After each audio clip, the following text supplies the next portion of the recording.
So here is our dear old lady Chrysler Voyager, which we have converted into a sound booth. And I'm going to show you how that process went. Before I do that, I can just tell you that we do have a sound booth in our home, which is just one of the bedrooms converted into an audio booth, we call it.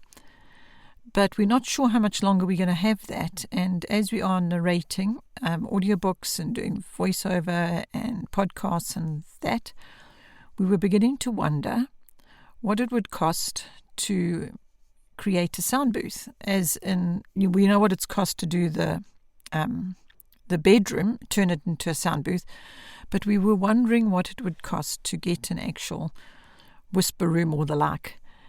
And we soon discovered it was a lot, especially living in South Africa, and importing has become more and more complicated. So while we were thinking and pondering on all of that, this Chrysler Voyager was starting to cost a lot of money to maintain. So we thought, well, we better sell it to somebody who would like to spend money on it and get it all roadworthy again. And so while that was happening, while we were trying to sell it, we were also looking at sound booths. And we didn't actually get to sell the Chrysler, but in fact we got very close 2 or 3 times and it wasn't sold. And we thought, well, you know what, it hasn't sold. So what if we just use it as our sound booth and do it as a sort of prototype test while we've still got our other audio booth in the bedroom? Let's convert this Chrysler into a sound booth. So we went off to get our camping table, which we wondered if it was going to work because we knew it had like telescope legs. So we knew we could maybe get it the right height. And it turned out to be exactly the right width, as if it was made for it. So we installed that into the back. We flattened all the seats in the Chrysler. And we installed this little camping table. When I say installed it, I mean we simply just put it in the back of the vehicle. Not much installing required. And it had these 2 little shelves or cupboards that were going to come in handy. And then we got our sound engineer, who happens to be our son, and he started the process of putting it all together as far as all the wiring and everything is concerned.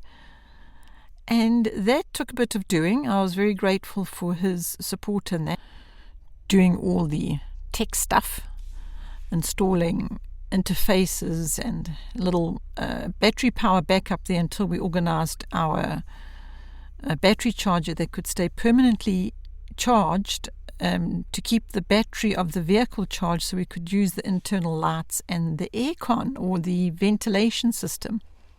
Because that was one thing we struggled with in our booth in the bedroom, is the fact that it gets very claustrophobic at times. You know, we've had to get a humidifier to try and take out the humidity when it gets unbearable.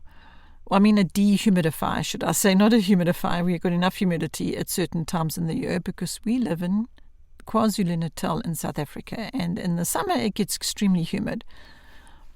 So we were wondering how to get a ventilation system installed, but everything we looked at was noisy. But this Chrysler has its ventilation system, obviously, like all vehicles like this. So now we can actually utilize that. Bonus, we never expected that to work as well as it's worked because we've tested it. Okay, so, right, James had to continue with all this rigging up of the microphone on the arm and checking that this iMac that we've had for very many years, that has had very many purposes. Little did we know it was going to have the purpose of being in a booth in a van. But there you are, now it's doing that job. And what we have here is this battery charger. It arrived while we had ordered it online, and it arrived while we were doing all this other install.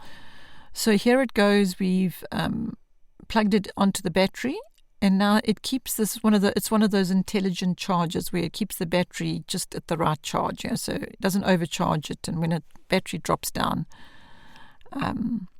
it keeps it at the right level.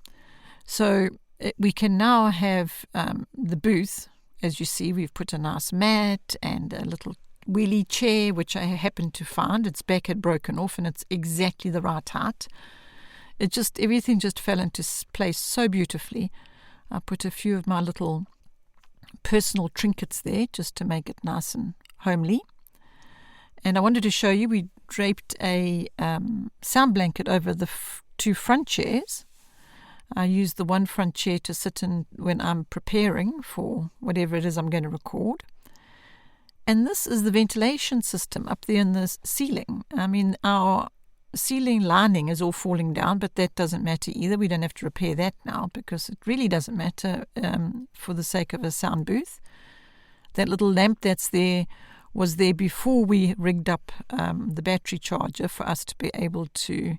We plugged that little lamp into that portable charger you saw earlier, but now we've removed that little lamp and we use the interior lights and the ventilation system as well, as I mentioned. And let me tell you, this is working marvelously. We draped black fabric over those pool mattress liners, slide the door closed, get cozy, and there we are. Recording can continue. No more concerns about if we're not going to have the audio booth in the bedroom, because we will just use our newly converted van audio booth.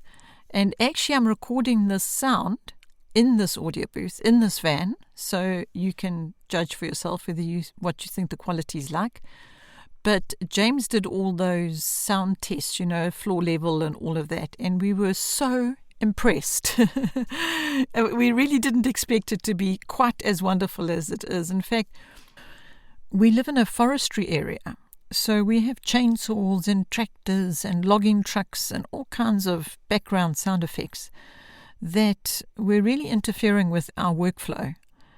And I'm just blown away and impressed with how climbing into the van, closing the door and getting on with recording shuts out all this exterior noise. Not all of it. I mean, obviously some sound is going to break through, but basically it's a lot more impressive than what I was expecting by far. So that has proven to be a very good exercise to turn our Chrysler Voyager into an audio booth, and it has worked. If you're wanting to comment or ask questions or something, you're very welcome to do so. I'll do my best to answer them. But for now, it has been a very simple conversion, as you've probably seen. The cost of it has been to buy that battery charger to stay on, that intelligent charger thing, to stay on the battery to keep everything being able to run inside the van. So that's all that we've actually spent, because everything else was stuff we had and we've used, like camping tables and an old version iMac, because all it's required for is the interface and the recording. That's all we're using it for, the actual computer. So there you go. I hope that you have enjoyed watching our van conversion, and as I said, if there's something we can do to assist with any questions that you may have, we'll be happy to answer them. Thank you for watching. Bye.